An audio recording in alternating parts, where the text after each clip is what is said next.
আমার লেখাপড়া করার খুবই ইচ্ছা ছিল, কিন্তু আমার শাশুড়ি তা চাইতো না। আমি লেখাপড়া করি এটা আমার শাশুড়ি সহ্য করতে পারত না। আর তাই শ্বশুরকে একদিন আমার শাশুড়ি কানে কানে কি যেন বলে। তারপর শ্বশুর আব্বা একদিন আমার সাথে যা করেছিল তা কোনো মেয়ের পক্ষে মেনে নেওয়া সম্ভব না। তাহলে পুরো ঘটনাটি বলি। আপনার মেয়ে পড়াশোনা করতে পারলে আমি কেন পারবো না? নতুন বউয়ের এমন কথা শুনে চমকে যায় শাশুড়ি। তারপর বলে, তুমি এই বাড়ির বউ আর সে এই বাড়ির মেয়ে। তার সাথে নিজের তুলনা করতে গেলে চলবে না বৌমা। আর নতুন বিয়ে হতে না হতেই এমন মুখের উপর কথা বলছো। এখনো দিন বাকি আছে, না জানি তখন কি করবে। ইকরা তখন বলে, যদি পড়াশোনা নাই করতে দিবেন তাহলে বিয়ের আগে কেন বলেছিলেন যে বিয়ের পর মেয়ে পড়াশোনা করতে পারবে? ইকরার শাশুড়ি তখন বলে, এটা তো এমনিতেই মুখের কথা বলেছিলাম। যদি না বলতাম তাহলে কখনো এই বিয়ে করতে না। আর বাড়ির বউদের ঘরে মানায়, কিন্তু বাড়ির বাহিরে মানায় না। ইকরা তখন বলে, মিথ্যা প্রতিশ্রুতি দেওয়া ঠিক না। আপনার মেয়ে যদি এই বাড়িতে থেকে পড়াশোনা করে তাহলে আমাকেও সুযোগ দিতে হবে।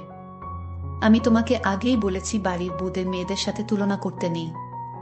ইকরা তখন মুচকি হেসে বলে, আপনিই না বলেছিলেন আমাকে এই বাড়ির মেয়ের মতো রাখবেন? তাহলে কি সবকিছু মুখের কথা ছিল? ছেলের বউয়ের কথায় বিরক্ত হয়ে চলে যায় ইকরার শাশুড়ি। আর বলে, যা বলার অসীমের সাথে বলবে। আমি আর কিছু বলতে চাই না। রাতে অসীম অফিস থেকে বাসায় ফিরলে আজ যা যা হয়েছে সব বলে ইকরা। কথা শেষ হলে অসীম বলে, মা যা বলেছেন সব তো ঠিক বলেছে। তুই এই বাড়ির বউ, এখন এসব পড়াশোনার কথা বলা মানায় না তোমাকে। তোমার সংসার সামলাবে, এখন পড়াশোনা করার প্রয়োজন নেই। ইকরা তখন বলে, আমি পড়াশোনা করতে চাই, আর কিছু না। বিয়ের আগে আমি এই শর্ত দিয়েই তারপর তোমাকে বিয়ে করেছি অসীম। অসীম বলে, তুমি পড়াশোনা করে কি করবে? উচ্চশিক্ষিত হবে, আর বেশি হলেও পড়াশোনা শেষ করে তুমি একটা ভালো চাকরি করবে। এর বেশি তো কিছু না। আমি পড়াশোনা করতে চাই। চাকরি করব নাকি করব না এটা পরে দেখব। নাইম বলে, এত কিছু দরকার নেই। আমি তো আছি। এমন তো না যে আমি ভালো কোনো চাকরি করব না। তোমাকে অভাবে রেখেছি। ইকরা তখন চোখের কোণে জল নিয়ে বলে, আমার বড় বোনকেও তার স্বামী একই কথা বলেছিল। আমার বড় বোন আমার থেকেও বেশি মেধাবী ছিল। অভাবের সংসার, বড়লোক পরিবার দেখে এসএসসি পরীক্ষার সময় বিয়ে দিয়েছিল। স্কুলে অনেক সুনাম ছিল, সকল টিচার বলতো হুমায়রা অনেক ভালো ছাত্রী আর মেধাবী ছাত্রী, এই স্কুলে কখনো দেখেনি এমন ছাত্রী। কিন্তু এসএসসি পরীক্ষার সামনে করে বিয়ে হয়ে যায়। বিয়ের পরে আমার বোন বলেছিল পড়াশোনা করার দরকার নেই। ঠিক এমনি প্রতিশ্রুতি দিয়েছিল, কিন্তু আজ আমার বোন ঘরে বসে আছে। ডিভোর্স হয়ে গেছে, কোলে 3 বছরের একটা সন্তান। যদি ঠিকমতো পড়াশোনা করতে দিত তাহলে মানুষের বিভিন্ন কথা শুনতে হতো না, সবকিছু নিজেই গুছিয়ে নিতে পারত। অসীম তখন বলে, তোমার কি মনে হয় আমাদের সম্পর্ক একদিন নষ্ট হয়ে যাবে?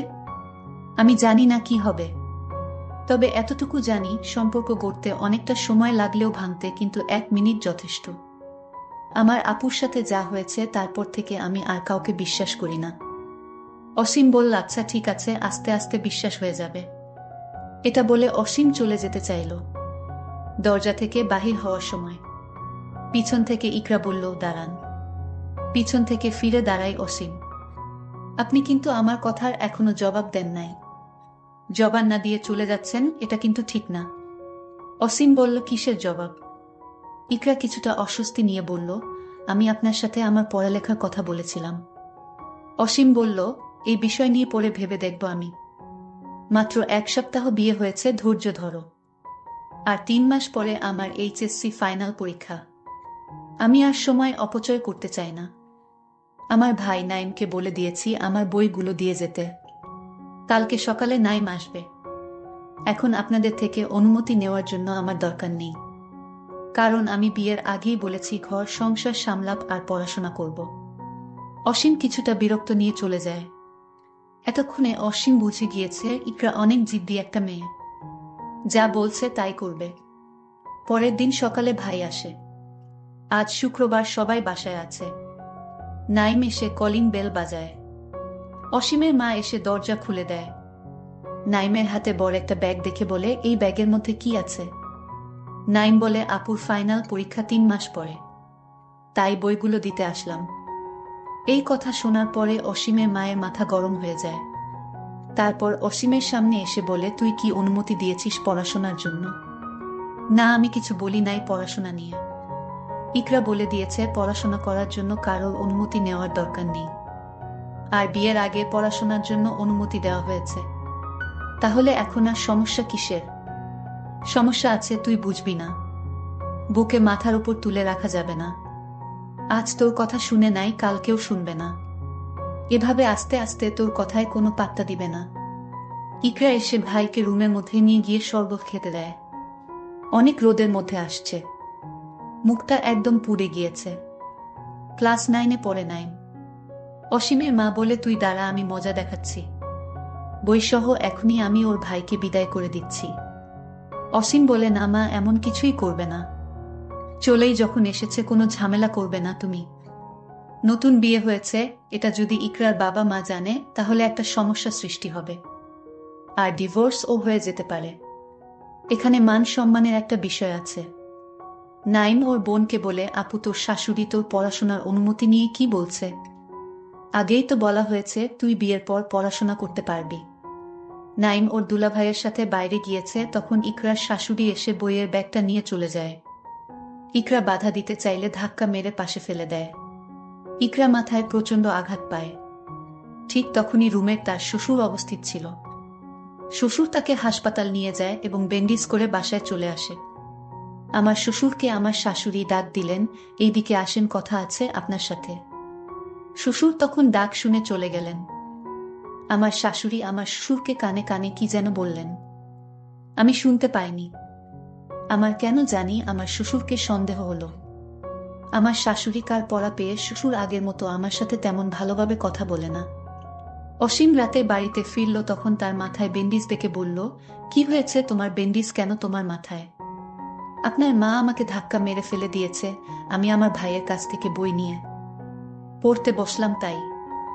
আমি আগেই বলেছি তুমি এসব পড়াশোনা এখন বাদ দাও, কি হবে এত লেখাপড়া করে? এই কথা বলে অসীম বলল, আমার একটা চাকরি হয়েছে শহরে, তাই আমি আগামীকাল চাকরিতে চলে যাব। আমি তোমার সকল খবর ফোনে নিব। মায়ের সাথে ঝগড়া করবা না। তোমার যা কিছু লাগে আমাকে ফোনে বলবা, আমি সব তোমাকে দিব। আমার কিছুই দরকার নেই। কত স্বপ্ন ছিল লেখাপড়া করার, আপনি এটাই যখন দিতে পারলেন না, তাহলে আমার আর কিছুই চাওয়ার নেই। অসীম বলল, আমি আগে চাকরিতে জয়েন দেই, তারপর দেখা যাবে। পরদিন সকালে সবার কাছ থেকে বিদায় নিয়ে চলে গেল আমার স্বামী অসীম।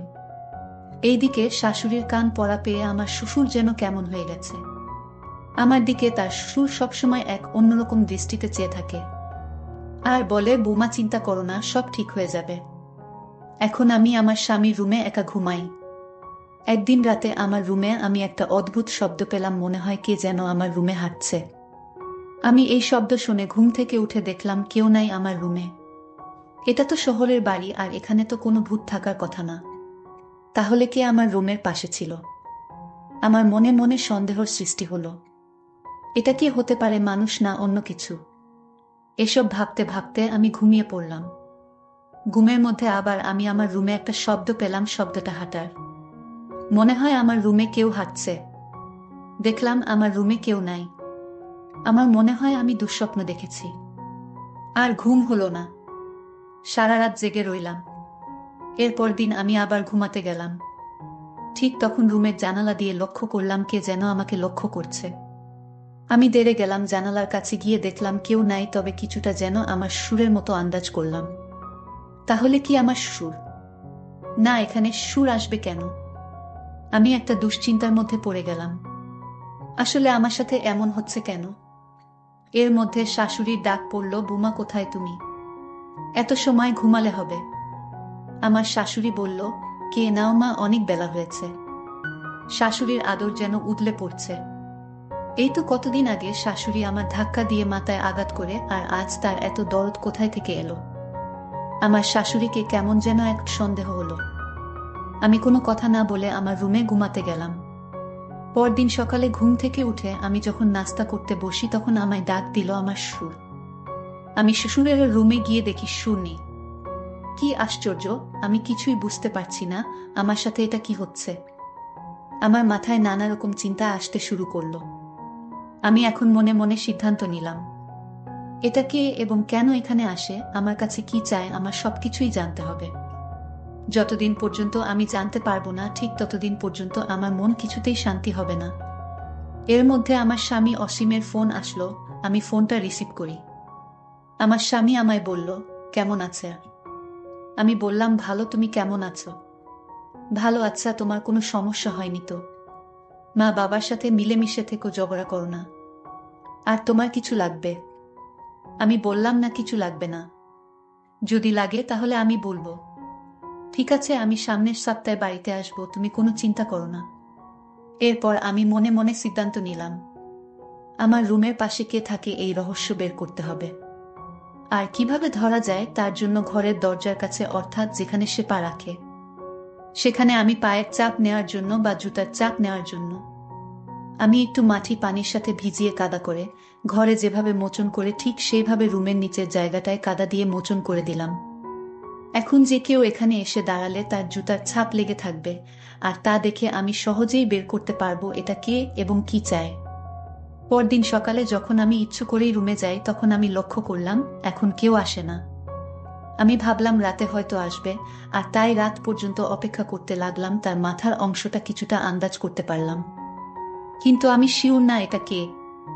তারপর আমি যখন রুম থেকে বের হই, তখন আমি তার জুতার চাপটা দেখে আমার মাথায় যেন আকাশ ভেঙে পড়ল।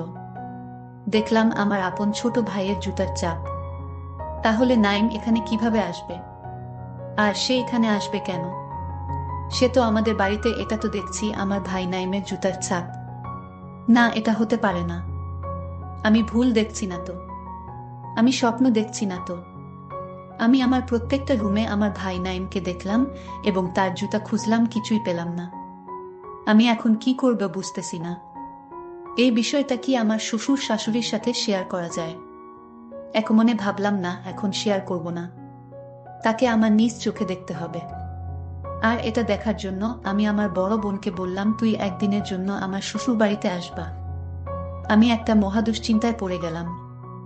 আমি আপুকে বললাম, তুমি আমার শ্বশুর বাড়িতে আসো, তোমাকে আমার জরুরি দরকার। তুমি কালই আমার স্বামীর বাসায় আসো। বড় আপু বলল, ঠিক আছে, আমি কাল আসছি।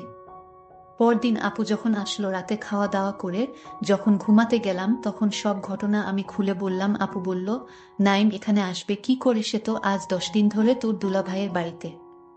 তোর দুলাভাই ব্যবসার কাজে গেছে, তাই বাড়িতে কেউ নাই, তাই আমি একা একা থাকতে ভয় পাই, আর তাই নাইমকে নিয়ে গেলাম আমার বাসায়। কি বলো আপু, তাহলে নাইমের জুতার ছাপ এখানে কি করে এলো? ঠিক আছে, তুই কোনো চিন্তা করিস না, কালের রহস্য আমি খুঁজে বের করব। তারপর আপু আর আমি ঘুমিয়ে গেলাম। সকালে আমার বড় বোন বলল, আমি আগে থেকেই রুমের জানালার পাশের রুমে আমি একটা মোবাইল নিয়ে দাঁড়িয়ে থাকব, আর রাত যখন হবে তখন আমি ওই রুম থেকে দেখব সেটা কে তোর রুমে আসে এবং তোর কাছে কি চায় সব ভিডিও করে ফেলব, তাহলেই সে ধরা পড়বে। আমি বললাম, আপু তোমার মাথায় এত বুদ্ধি আছে। পরদিন রাত হলো, আপু আগে থেকেই রেডি, আর আমি এইদিকে রুমে গিয়ে শুয়ে পড়ার ভান করলাম। তখন রুমের দরজার কাছে একটা লোক আসলো এবং দরজাটা দিয়ে প্রবেশ করলো রুমে। সেটা আপু দেখতে পেল এবং কয়টা ছবি তুলে ফেলল। ছবিতে যে লোকটি ছিল তা দেখে আমি অবাক হয়ে গেলাম। সেটা আর কেউ না, এটা হলো আমার শ্রদ্ধেয় শ্বশুর আব্বা। কিন্তু এটা যদি শ্বশুর আব্বা হবে, তাহলে নাইমের জুতার চাপ এখানে আসলো কি করে?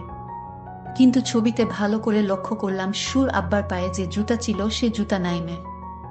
মানে আমার শ্বশুর আব্বা নাইমের জুতা রুমের দরজার কাছে আসতো। নাইম যেদিন আমার স্বামীর বাড়িতে বই দিতে আসলে, সেদিন নাইমকে শ্বশুর আব্বা নতুন জুতা কিনে দিয়েছিল, আর তার পায়ের জুতাগুলো আমার শ্বশুর অন্যরকম বাহানা দেখিয়ে জুতা রেখে দিল। শ্বশুর কেন আমার ভাই নাইমের জুতা পরল সেটা পরে বলছি। তার আগে বলি, আমি যখন ঘুমের ভান করে শুয়ে রইলাম, তখন শ্বশুর আব্বা আমার রুমে ঢুকলো। তারপর আমার স্বর্ণের অলংকারের সাথে একটা তাবিজ বেঁধে দিল, আর আপু জানালা দিয়ে ভিডিও করলো। তাবিজটা বেঁধে রুম থেকে বের হয়ে গেল। আমি আমার স্বামীকে ফোন দিলাম, বললাম তাড়াতাড়ি বাড়িতে আসো, জরুরি কথা আছে। আমার স্বামী আমার কথা মতো রওনা দিয়ে দিল। বাড়িতে আসার পর আমার স্বামীকে আমার বড় বোন ভিডিওটা দেখালো। শ্বশুর আব্বাকে আমার স্বামী ডাক দিয়ে বলল, বাবা এসব কি দেখছি? তুমি আমার স্ত্রীর অলংকারের সাথে তাবিজ বাঁধলা কেন? বাবা তখন সব বলে দিল, আমার কোনো দোষ নেই বাবা, সব দোষ তোর মায়ের। তোর মা আমাকে একটা তাবিজ দিয়ে বলল, তুমি বৌমার গলায় তাবিজটা পরিয়ে দিও, তাহলে বৌমা এসব পড়াশোনার কথা ভুলে যাবে। আর এমনও হতে পারে তার স্বামীর প্রতি হিংসা বেড়ে যেতে পারে এবং তাকে ডিভোর্স দিয়ে চলেও যেতে পারে। তোর মায়ের তোর স্ত্রীকে পছন্দ হয়নি, সে নাকি মুখের উপর কথা বলে, আর তাই জাদু করার সিদ্ধান্ত নেয় যেন সে এ বাড়ি থেকে চলে যায় স্বেচ্ছায়। বাবা তোমরা একাই থাকো এ বাড়িতে, আমি আমার স্ত্রীকে নিয়ে এ বাড়ি থেকে চিরদিনের জন্য চলে যাচ্ছি। বুক ভরা কষ্ট নিয়ে বাড়ি থেকে শহরে চলে এলাম। কিছুদিন পর আমার মা বাবা আমার কাছে গিয়ে বলল, বাবা আমি চেয়েছিলাম বোমা সারাদিন বাড়িতে থাক, আমি চাই না বোমা লেখাপড়া করে চাকরি করুক, এতে বাড়ি শূন্য শূন্য লাগবে, আমার গল্প করার মতো কেউ থাকবে না। আর এই জন্য জাদু করেছিলাম যেন বোমা লেখাপড়ার কথা ভুলে গিয়ে সংসারে মনোযোগ দেয়। চলো বাবা বোমাকে বাড়িতে নিয়ে যাই। আমি মায়ের কথা ফেলতে না পেরে আমি আবার সেই বাবার বাসায় ফিরে আসলাম। বন্ধুরা, গল্পটি কেমন লাগলো তা অবশ্যই কমেন্ট করে জানাবেন। ধন্যবাদ।